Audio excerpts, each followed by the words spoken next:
We have a massive problem here in the UK now, which is that things like shoplifting and things like petty robberies and not even that petty, knife point phone robberies are essentially normalised now. Burglaries, property thefts, they are normalised now. And once you do that to a society, you create an absolutely massive problem. And I worry that we've reached the tipping point with that. How is it stateside? Yeah, I agree with you. It's alarming when we wake up and we look at the news and we see another car that's stolen has been driven into the storefront of a building, and then the people inside stole everything and then drove off in another stolen vehicle. And we sit here every day on my radio show. I've got these stories pretty much every day, and I say, yeah, just another day. That's alarming.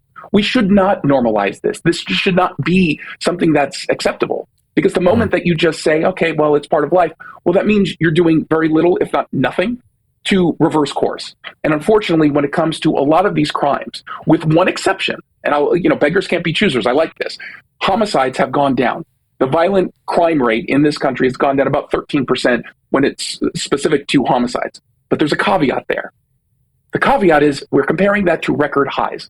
When you go back to pre-COVID times, before all of these criminal justice reforms that the radical left pursued, we're still very, very, very high. And until we start to get back to that, we're not really going to see any meaningful changes.